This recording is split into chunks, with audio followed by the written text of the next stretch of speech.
My name is Madison, and I'm 35 years old. 10 years ago, my sister didn't just steal my fiancé, she stole him 3 days before our wedding, with 200 guests already confirmed, my dress hanging in the closet, and our honeymoon to Santorini fully paid. But that betrayal was nothing compared to what happened at our family reunion last month, when she stood in front of 40 relatives and mocked me for still being single. What she didn't know was that the quiet man sitting in the black car outside was about to change everything, and her husband's career was about to end with a single document. Before I share what happened that night, please take a moment to like and subscribe, but only if you genuinely connect with stories about family betrayal and the patient power of karma. I'm curious where you're watching from. Drop your location and local time in the comments below. I love seeing how far these stories travel. Now let me take you back to that evening when everything finally came full circle. The Rosewood restaurant had been Mom's choice. Private dining room, crystal chandeliers, the works. 40 family members gathered for what she called a celebration of family bonds. I almost laughed at the irony. I'd deliberately chosen the corner seat, the one partially hidden by the flower arrangement. Not hiding exactly, just strategic positioning. My phone buzzed with a text. ETA 45 minutes. Are you sure about this? I typed back, trust me, then slipped my wedding ring off and into my purse. We'd agreed, no reveals until the perfect moment. The doors swept open at exactly 7:15. Sophia entered like she was walking a red carpet, Richard trailing behind her in his overpriced suit. She'd spent a fortune on that dress. I recognized the designer immediately. The same designer who'd made my wedding dress, actually. The one still hanging in storage. Madison! Her voice carried across the room, ensuring everyone noticed her greeting me. Oh my goodness, you came! I wasn't sure you would. 40 pairs of eyes swiveled between us. The family telegraph had been working overtime for the past decade. Everyone knew the story. Poor Madison, left at the altar. Lucky Sophia, swept off her feet by true love. Richard couldn't meet my eyes. 10 years, and he still couldn't look at me directly. His hair was thinning. I noticed that with a detached sort of satisfaction. The stress of his company's recent troubles, perhaps? He didn't know I knew about those troubles. He didn't know I knew a lot of things. Of course I came, I said, voice steady. Family is family. Sophia's smile sharpened. She air-kissed relatives as she made her way around the table, but I could feel her attention on me like a spotlight. She wanted an audience for whatever she had planned. The seating arrangement wasn't accidental.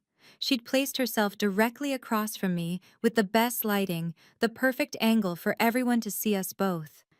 Richard sat beside her, fidgeting with his water glass. Mom tried to keep things light, bless her. She talked about Cousin Emma's new baby, Uncle Robert's retirement. But I could see Sophia getting impatient. She hadn't orchestrated this reunion just for small talk. My phone buzzed again. A simple message. In position. I smiled and tucked it away. Sophia noticed, her eyes narrowing slightly. The show was about to begin. So, Madison? Sophia's voice cut through Mom's story about the garden club. Tell everyone what you've been up to. Still at that, what was it? Data entry job? Strategic consulting, I corrected quietly. Right, right. She waved her hand dismissively, her 3-carat diamond catching the light.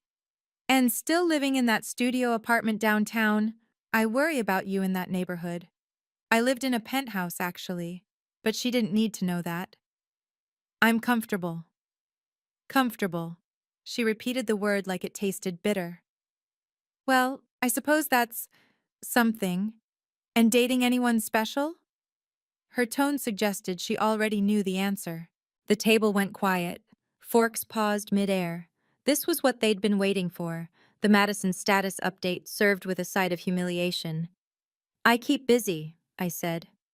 Oh, Madison. Sophia's sigh was theatrical. Still single at 35? Honey, you need to be realistic about your options at this age. The good ones are all taken. She squeezed Richard's arm. He looked like he wanted to disappear into his chair. Aunt Helen tried to intervene. Now, Sophia. I'm just concerned. Sophia's eyes were bright with false sympathy. I mean, look around this table. Everyone's paired up except… She let the silence speak for itself. Some women just aren't meant to keep a man interested, I suppose. No shame in that. I felt my phone vibrate. Another text. I didn't check it, but I knew what it said. Almost time. Remember when we were kids? Sophia continued, warming to her theme. Madison always said she'd be married first, had her whole wedding planned by age 12, even had a scrapbook. She laughed, and a few relatives joined in nervously. Life has a funny way of shuffling the deck, doesn't it? Richard finally spoke, his voice barely audible. Sophia, maybe… What? I'm being supportive. Madison knows I only want the best for her. She turned back to me. Have you tried online dating? I could help you set up a profile. We'd need good photos, though. Maybe lose a few pounds first. Men can be so visual. I slipped my hand into my purse, fingers finding the cool metal of my wedding ring. Not yet. The timing had to be perfect. That's kind of you, I said. But unnecessary. Her smile widened. She thought she was winning. Oh, but I insist. Sophia pulled out her phone, swiping through photos.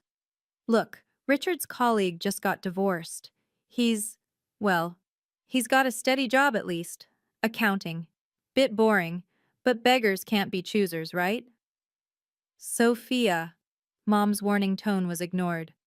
Or there's my trainer's brother. He's 48, 3 kids, bit of a drinking problem, but he's working on it. She showed me a photo of a man who looked like he'd given up somewhere around his second divorce. He owns his own car. The relatives shifted uncomfortably. Cousin Janet whispered something to her husband. Uncle Pete suddenly found his salad fascinating. That's enough, Richard muttered, but Sophia was on a roll. I'm helping. God knows someone needs to. Madison, sweetie, you can't wait forever. Your eggs are literally expiring as we speak. Maybe you should freeze some? I know a clinic. I said that's unnecessary. My voice stayed level, but I saw Mom grip Dad's hand. Don't be proud. There's no shame in accepting reality. Not everyone gets the fairy tale. She lifted her wine glass, diamond bracelet catching the light. 10 years ago today, actually. Our anniversary's next week. Can you believe it's been a decade? She knew exactly what she was doing. 10 years ago this month, I should have been celebrating my own anniversary. Richard surprised me with a trip to Santorini for our honeymoon, she continued, twisting the knife. Wasn't that spontaneous of him? Santorini, where Richard and I had planned to go. On the tickets I'd bought. With the itinerary I'd spent months planning. Richard's face had turned gray. Sophia, please. What? Oh! She pressed her hand to her chest in mock surprise. Was that? I'm so sorry, Madison. I forgot you'd mentioned wanting to go there someday. How thoughtless of me. My phone lit up with an incoming call. The name on the screen made me smile, though I declined the call. One text. 5 minutes out, legal team with me. Expecting someone? Sophia asked, noticing my expression. Actually, yes. Oh my God, did you actually bring a date? Madison, why didn't you say something? Is he parking? Can he not afford valet? She was practically gleaming with anticipation of fresh prey. I stood slowly, smoothing my dress. Excuse me for just a moment. Time to put on my wedding ring. In the bathroom, I stared at my reflection and let myself remember what the last 10 years had really cost me. After Sophia's betrayal, I'd become the family cautionary tale. Poor Madison, whispered at every gathering. Thank God you dodged that bullet, they'd say, as if Richard leaving me for my sister was somehow fortunate. The humiliation had been complete, public, and devastating, and I'd lost more than just a fiancé. Business connections evaporated. Who wants to work with the woman who couldn't even keep her own sister from stealing her man? I'd been passed over for promotions, excluded from social circles, treated like failure was contagious. One potential investor actually told me, if you can't manage your personal life, how can you manage a company? But here's what Sophia never understood. Rock bottom is solid ground to build on. While she was posting honeymoon photos on Instagram, I was working 18-hour days. While she was spending Richard's money on designer bags, I was eating ramen and pouring every penny into my startup. While she played trophy wife at country club lunches, I was in boardrooms fighting for every contract, every client, every chance to prove them all wrong. The company I'd built, Madison Strategic Solutions, started in my studio apartment with one laptop and pure determination. Now we had 3 offices, 50 employees, and had just closed the deal that would change everything. Last week's acquisition wasn't just business, it was poetic justice delivered with a legal seal. My phone buzzed. Daniel. Pulling up now? You sure you want to do this? I typed back, 10 years sure. Daniel understood. He'd been there for the last 3 years, watching me rebuild not just my career, but my entire sense of self. He'd proposed on a Tuesday morning over coffee and contracts, no fanfare, no audience, just us and the truth of what we'd built together. We'd married quietly 6 months later, only our lawyers present as witnesses. Your sister doesn't define you, he'd said on our wedding night. But if you need to face her to move forward, I'll be right there with you. I slipped my wedding ring on, a simple band with an inscription only we knew about. No giant diamond screaming for attention, just solid platinum, unbreakable. Walking back to the dining room, I heard Sophia's voice carrying down the hallway. Probably crying in the bathroom, she always was too sensitive. I paused at the doorway, taking in the scene. 40 relatives, all uncomfortable but unable to look away from the train wreck Sophia was orchestrating. Richard had his head in his hands. Mom looked ready to intervene but didn't know how. Perfect. An audience was exactly what this moment needed. I returned to my seat with measured steps. Sophia brightened, ready for round 2. Everything okay? She asked with false concern. You were gone a while. Bad sushi, maybe? Everything's perfect, actually. I picked up my water glass with my left hand, letting the light catch my wedding ring. Sophia's eyes locked onto it immediately. What's that? What's what? On your finger. Is that? Before I could answer, the door to the private dining room opened. The temperature in the room seemed to shift. Sorry to interrupt. Daniel's voice was calm, professional. I'm looking for my wife. The silence was absolute. I know this is exactly the moment you've been waiting for, when the tables finally turn. If you've ever been underestimated, betrayed by family, or told you weren't good enough, this next part is for you. Take a second to hit that subscribe button if this story resonates with you. And I'm curious, what would you have done in my position? Would you have revealed the truth earlier, or waited like I did? Drop your thoughts in the comments below. Now, let me tell you exactly what happened when Daniel walked into that room. Wife? Sophia's voice cracked on the word. Madison, you're married? I stood, walking over to Daniel. He kissed my temple, a gesture so natural and familiar that it couldn't be faked. Everyone, this is Daniel, my husband. 3 years next month, Daniel added pleasantly, though his eyes were taking in everything. Sophia's shocked face, Richard's growing pallor, the relatives' stunned expressions. 3 years? Mom gasped. Madison, why didn't you? We wanted privacy, I said simply. After everything that happened, we decided our life together wasn't anyone's entertainment. Sophia recovered quickly, her smile sharp as glass. Well, how surprising. What do you do, Daniel? Teacher? Social worker? Something noble but poor, I'm sure. Daniel's smile didn't waver. I work in acquisitions. Oh, like real estate? She was trying to regain control. That's nice. Tough market these days. Richard's actually in real estate development. Very successful. Aren't you, darling? Richard looked like he was going to be sick, because he recognized Daniel.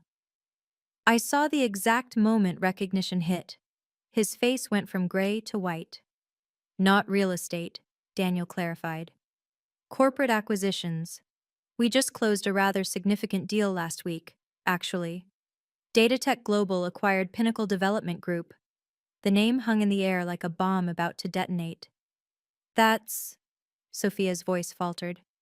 That's Richard's company. Was, Daniel corrected gently. Was Richard's company. Richard stood abruptly, his chair scraping against the floor. You're Daniel Chen. You're the CEO of Datatech. Guilty. Daniel's tone remained conversational. Though I prefer to think of myself as Madison's husband first. The CEO thing is just a day job. Sophia's mouth opened and closed like a fish gasping for air. But you... Madison, you married? The man who just bought your husband's company? Yes. I kept my voice neutral, professional. Though that's not why I married him, obviously. The acquisition was just business. Just business, Richard repeated faintly. Daniel checked his phone. Speaking of which, my legal team should be here any moment. We discovered some interesting discrepancies during the due diligence process. Richard, you signed a non-compete agreement 5 years ago, correct? Richard's silence was answer enough. Funny thing about shadow companies, Daniel continued. They always leave traces. Digital footprints, paper trails, transfers to offshore accounts that match exactly with funds missing from Pinnacle's books. The door opened again. 2 people in severe suits entered carrying briefcases. Madison, Sophia whispered. You did this. No, I said quietly. Richard did this. I just married a man who believes in thorough documentation.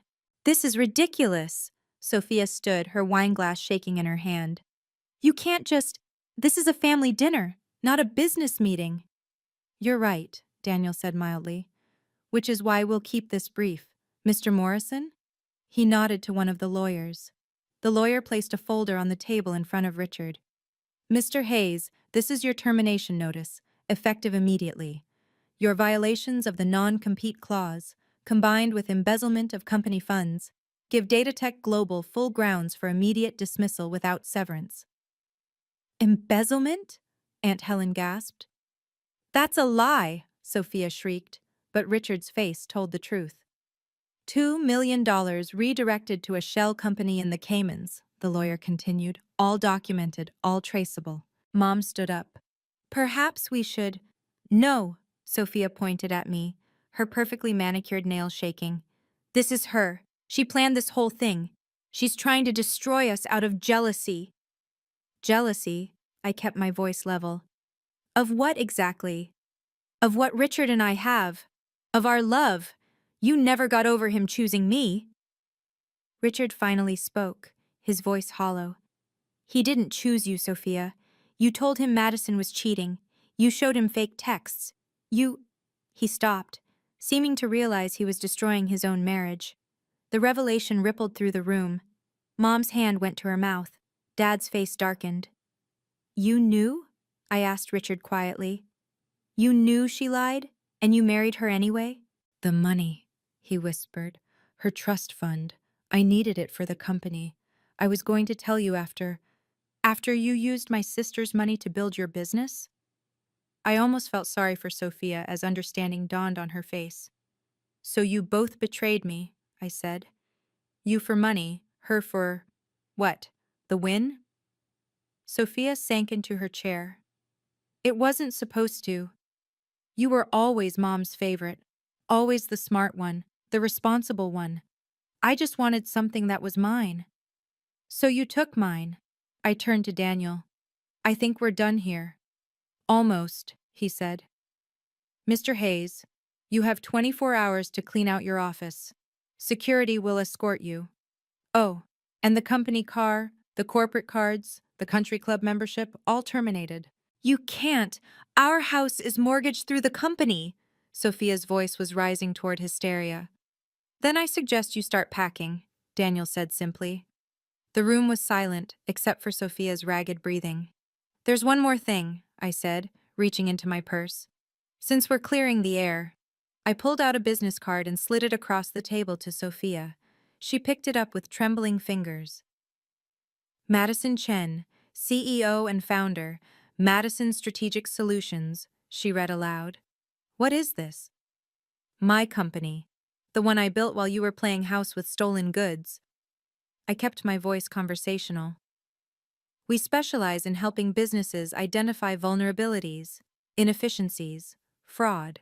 Understanding dawned in Richard's eyes.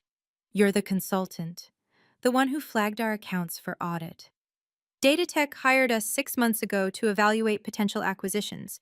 Imagine my surprise when Pinnacle Development came across my desk. I paused. I recused myself immediately, of course. Conflict of interest. But my team is very thorough. You set us up, Sophia whispered. No. You set yourselves up 10 years ago. I just built something better from the ashes you left behind.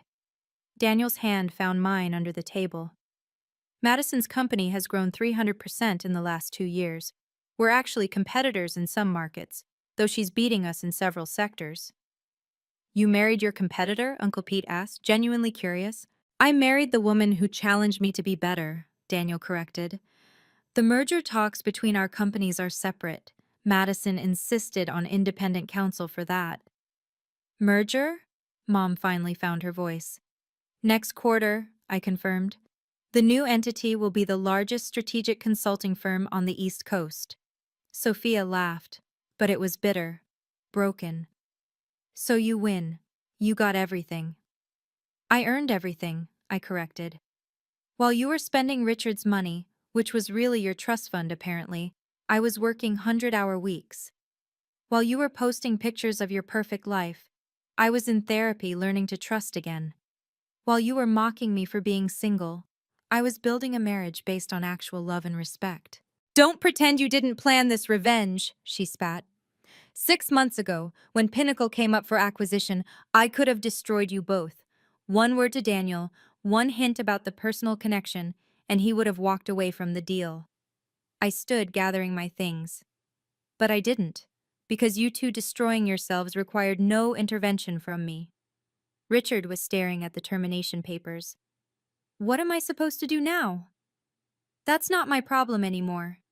I turned to the room. It never was. Earlier in the evening, before Daniel arrived, there had been signs, if anyone had been paying attention. Richard's been so stressed lately, Sophia had mentioned casually over appetizers, not knowing I was listening. Some tech company's been sniffing around Pinnacle. They're being so aggressive with their offer. Aunt Helen had asked, but that's good, isn't it? A buyout? Richard says they're vultures, picking apart every little detail, acting like they own the place already. She'd laughed then, confident. But he'll handle them, he always does. I'd almost smiled at that. Richard's definition of handling things usually involved creative accounting and hoping no one looked too closely. Then there was the moment when Cousin Marcus, who worked in tech, mentioned Datatech's recent expansion. They're acquiring everything, he'd said. My company's hoping to partner with them. Their CEO is brilliant. Young guy, Daniel Chen. They say he never makes a move without knowing every angle. Sophia had perked up. Chen? That's a common name. Lots of Chens in tech. Not like this one. He's different. Married, apparently, but keeps his personal life completely private. No one even knows who his wife is. I'd sipped my water, feeling my ring hidden in my purse, and said nothing. Even Mom had unknowingly added a piece. Madison, that consulting firm of yours, do you work with tech companies? Sometimes, I'd answered. She probably fetches coffee for real consultants, Sophia had interjected, not knowing that Datatech's entire acquisition strategy for the quarter had my signature on it. The biggest clue had been Richard himself. He'd been checking his phone obsessively, his face growing more concerned with each message. At one point, he'd stepped out to make a call, and through the glass doors, I could see him gesticulating angrily.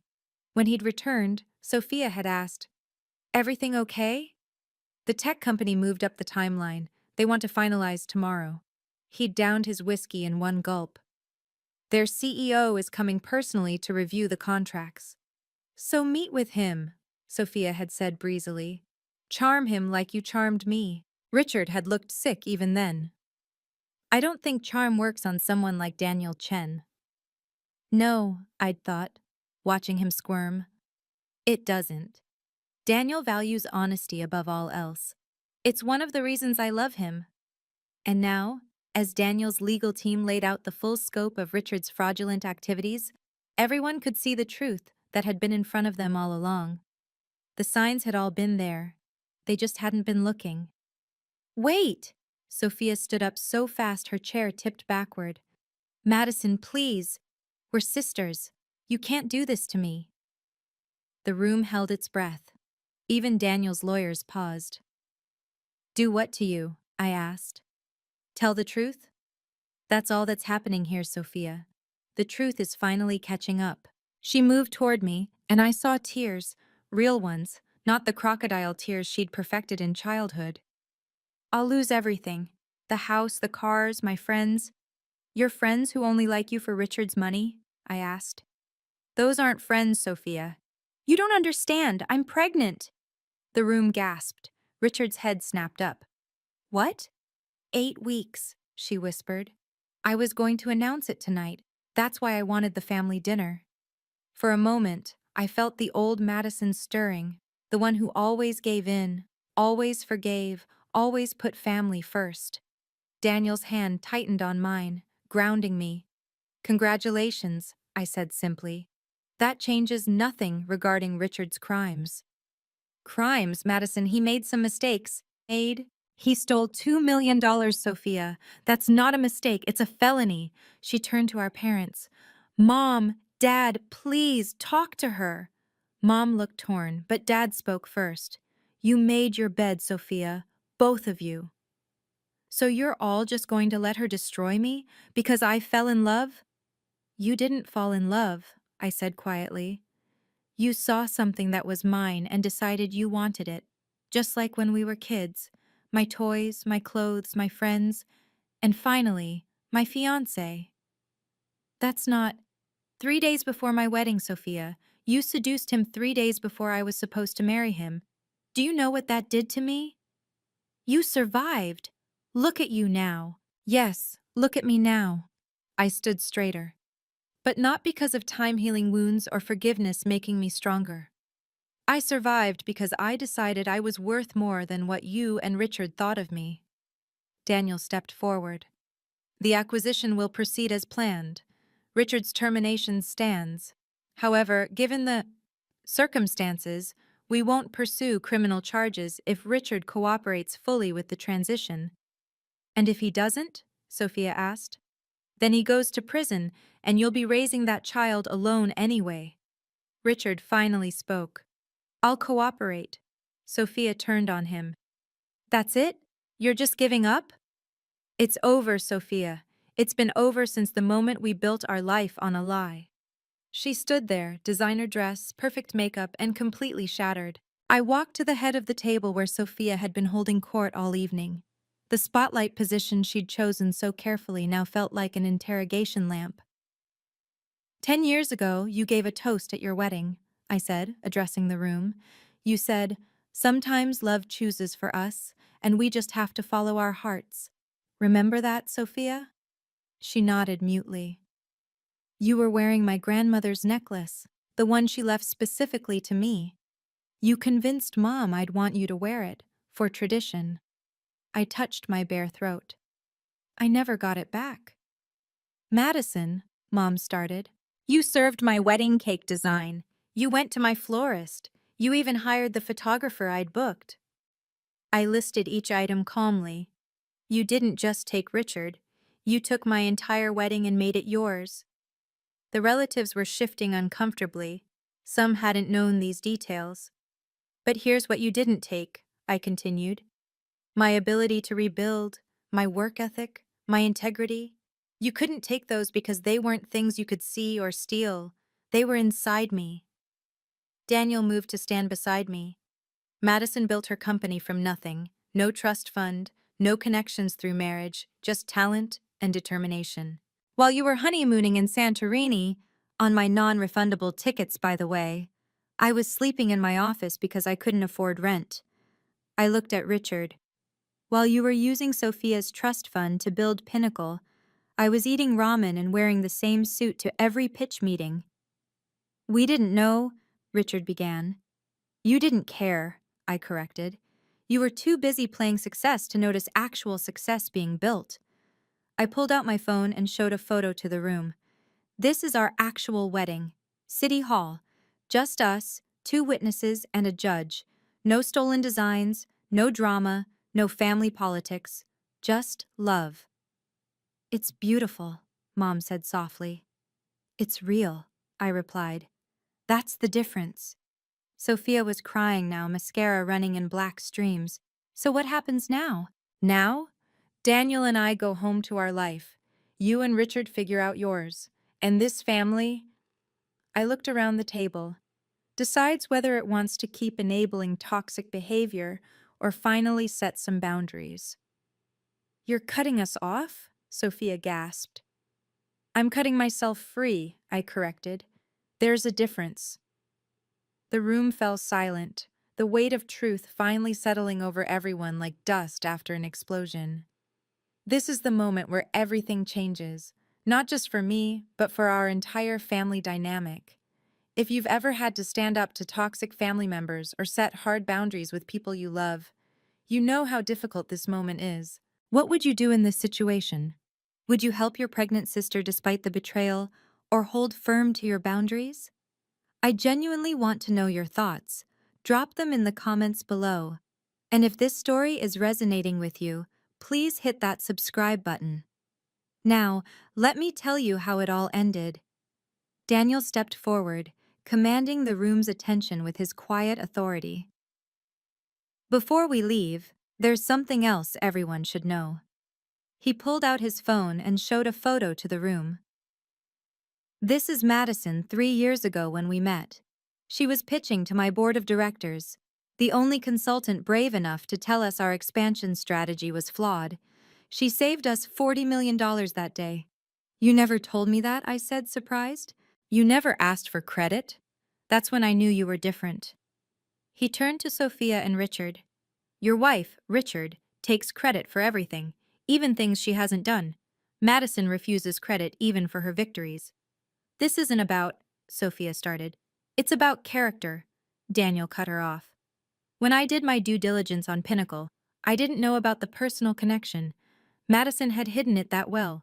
She could have sabotaged you months ago with one word. She didn't. The lawyer, Mr. Morrison, spoke up. We discovered the connection during final review. Mrs. Chen immediately recused herself and brought in external consultants to verify our findings. Every piece of evidence against Mr. Hayes was found independently. So this wasn't revenge? Aunt Helen asked. Revenge would have been easy, I said. I could have told Daniel who Richard was the moment Pinnacle appeared on our radar. I could have leaked his financial irregularities to the press. I could have done 100 things to destroy them. I didn't. Why? Mom asked. Because I'm not them. I looked at Sophia. I don't need to steal someone else's life to build my own. Daniel pulled out a document. This is Datatech's final offer for Pinnacle. Despite Richard's misconduct, we're honoring the purchase price. The money will go to creditors and investors first, but there should be enough left for you to start over. Modestly. That's generous, Richard managed. It's business. Madison Strategic Solutions will handle the transition. My wife insisted on making sure no employees lose their jobs because of your mistakes. You're saving his employees? Sophia looked stunned. They didn't betray anyone, I said simply. They just went to work every day and did their jobs. Why should they suffer for Richard's choices? The room was processing this new information, that I had the power to destroy them completely but chose not to. Daniel checked his watch. We have dinner reservations. Our real anniversary is tomorrow, 3 years since our first date, when Madison told me I was wrong about everything and then proved it with spreadsheets.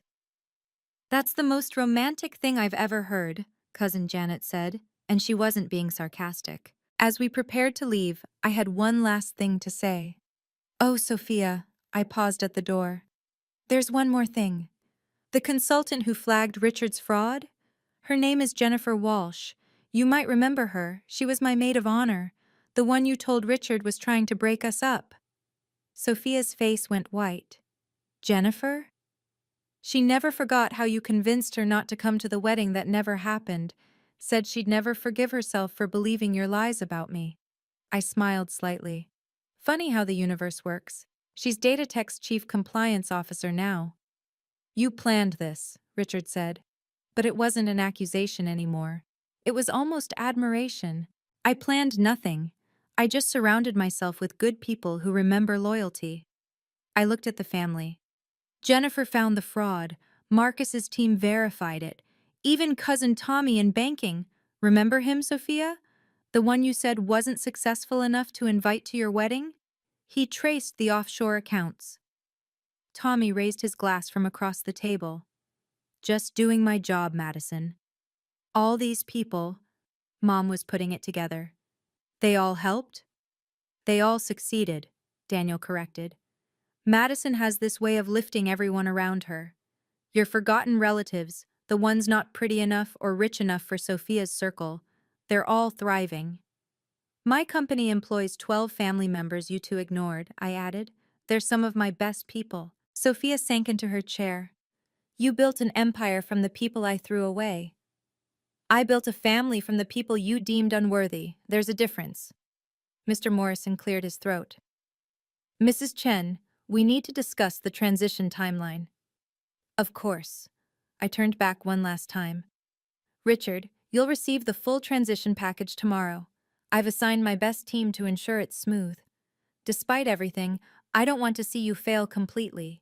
That child deserves better. Why? Richard asked. Why help us at all? Because success isn't about crushing those who wronged you.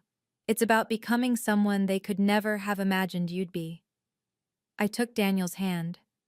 And I became that person not because of what you did to me, but in spite of it. As we walked toward the door, I heard Dad speak for the second time that evening.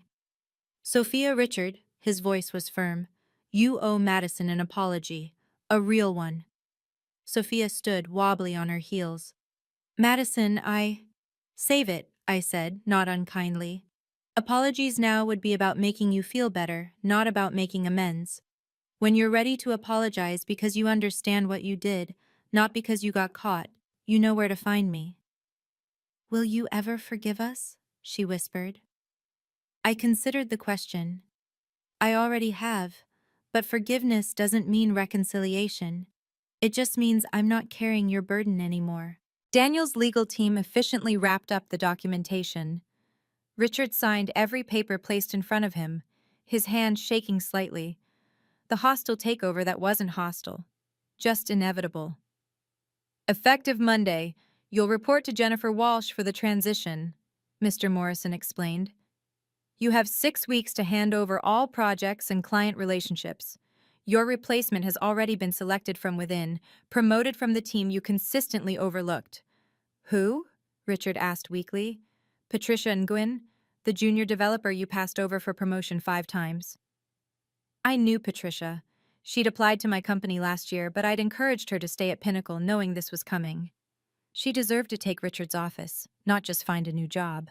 The severance package, Daniel added, is contingent on full cooperation and a clean transition.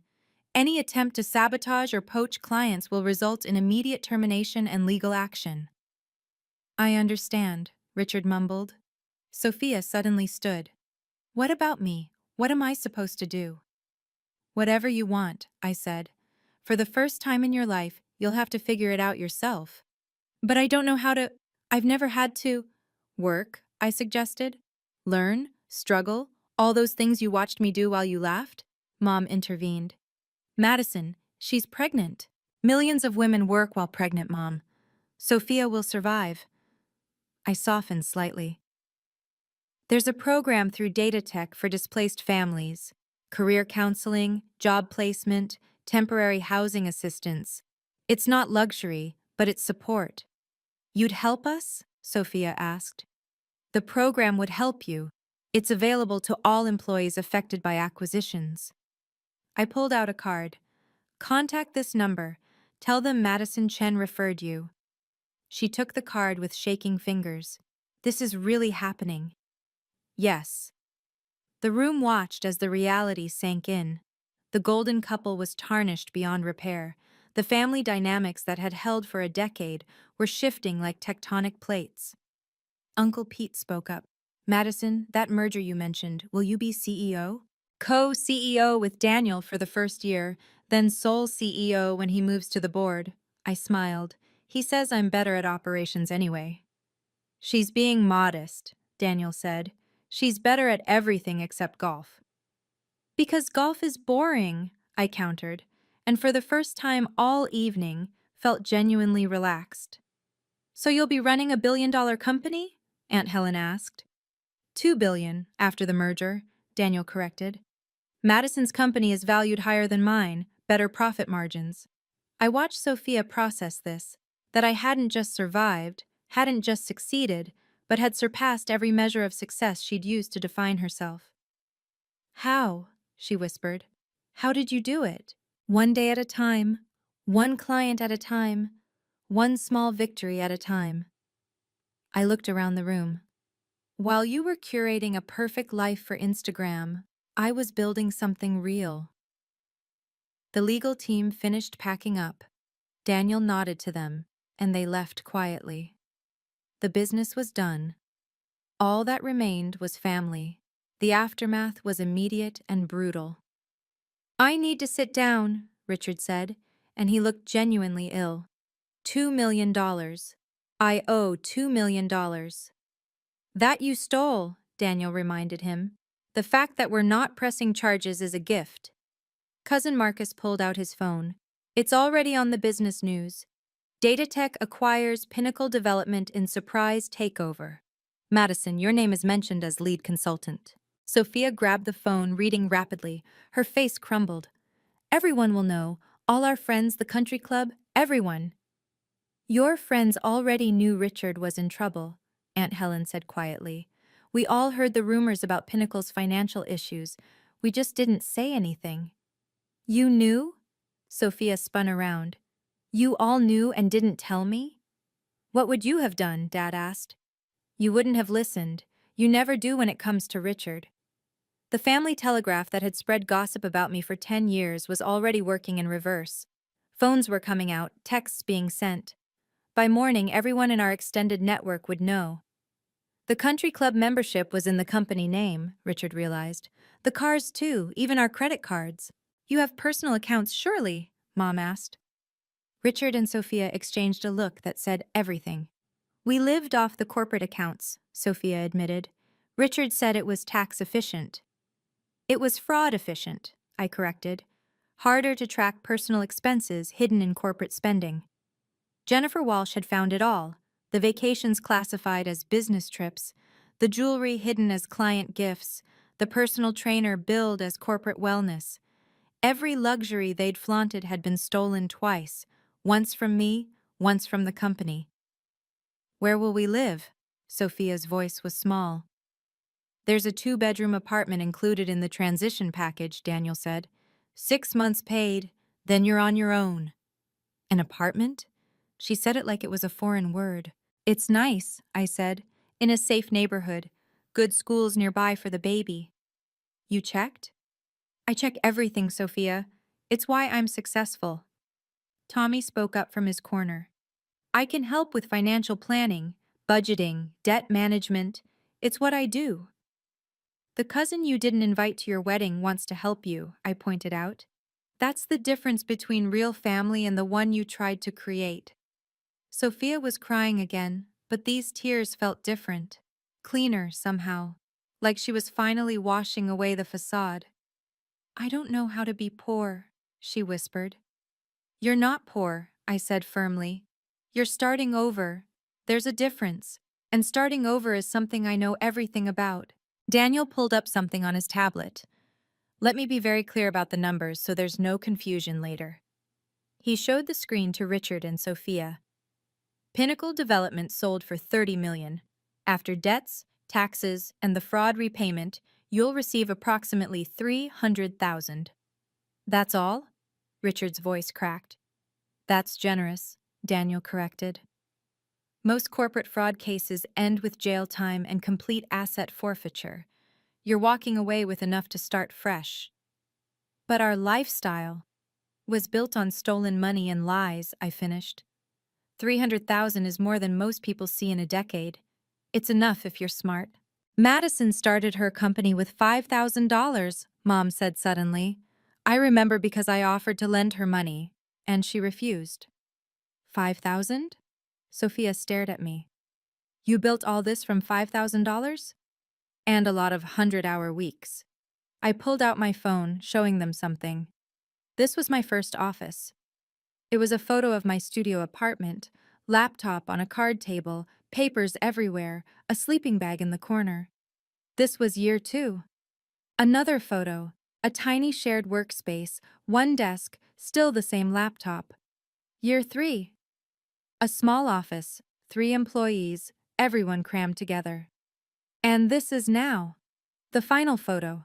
Our headquarters, glass and steel, the Madison Strategic Solutions logo prominent. 5 years, Daniel said. She did that in 5 years. While you were redecorating your house for the 3rd time, I added. Richard was doing math on his phone. 300,000. If we're careful. If you get jobs, I corrected. Both of you. But Sophia's never worked, Richard protested. Then she'll learn. Millions of people do it every day.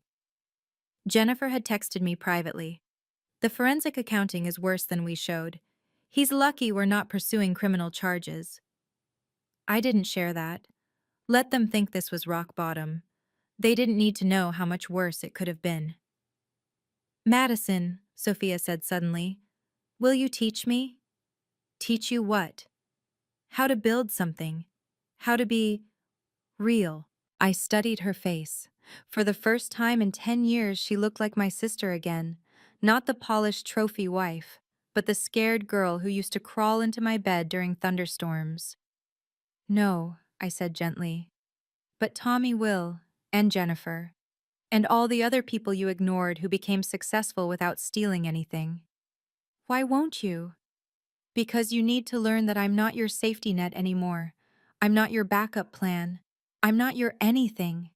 I'm just someone who used to know you. The words hung in the air like a final verdict. As Daniel and I gathered our things to leave, Mom stood up. Madison, wait, please. I paused, hand on Daniel's arm. I failed you, she said simply. 10 years ago, I told you to be the bigger person, to let it go, to keep the peace. I chose family harmony over justice, and I'm sorry. Mom, no, let me finish. I watched Sophia parade around in your life while you rebuilt alone. I made excuses for her because it was easier than confronting the truth. That stops now. She turned to Sophia. You're my daughter and I love you, but what you did was cruel, and you've been cruel ever since, rubbing salt in a wound you created. Mom, You were just being yourself, Mom finished. And that's the problem. Dad stood beside Mom. Madison, we're proud of you, not for the success or the money, but for becoming someone of integrity despite what happened to you. Because of what happened, I corrected. I became who I am because I had to. Rock bottom was my foundation. Will you come to family dinners? Mom asked. Without them, I mean. I looked at Sophia and Richard, who seemed to shrink under my gaze. Family isn't just blood, Mom. It's the people who show up, who support you, who celebrate your victories without jealousy and comfort your defeats without judgment. I gestured around the room. Tommy, Marcus, Jennifer, they're my family. They earned that title. And us? Dad asked. You're my parents. I love you. But rebuilding our relationship will take time and effort, real effort, not just showing up to dinners and pretending everything's fine. We understand, Mom said. I turned to address the room one last time. For 10 years, this family has operated on a simple principle. Keep the peace at any cost. Don't rock the boat. Pretend everything's fine. That ends tonight. What are you saying? Aunt Helen asked. I'm saying that silence in the face of cruelty is complicity. Every one of you who knew what Sophia did and said nothing, who watched her mock me year after year and stayed quiet, you were part of the problem. But family, someone started. Family should mean higher standards, not lower ones. Family should mean calling out bad behavior, not enabling it. Family should mean protecting each other from harm, not from consequences. I took Daniel's hand. So here's my boundary. I'll have relationships with family members who can acknowledge what happened and commit to better. The rest of you can keep your comfortable silence and your toxic peace. I want no part of it. Madison, Sophia said desperately, please, we're sisters. We're strangers who share DNA, I repeated. And that's all we'll be until you earn the right to be anything more. With that, Daniel and I walked out, leaving behind 40 relatives and a decade of unfinished business. So that's my story. 10 years of patience, 3 years of secret happiness, and one dinner that changed everything. I often wonder what would have happened if I'd revealed my marriage earlier, or if I'd never attended that reunion at all. But I believe everything happened exactly when it needed to. What would you have done? Would you have helped your pregnant sister despite the betrayal? Would you have revealed your success sooner, or kept it hidden like I did? Share your thoughts below. And if you know someone who needs to hear that success is the best response to betrayal, share this story with them. Sometimes the best revenge isn't revenge at all. It's becoming someone your enemies could never have imagined you'd be.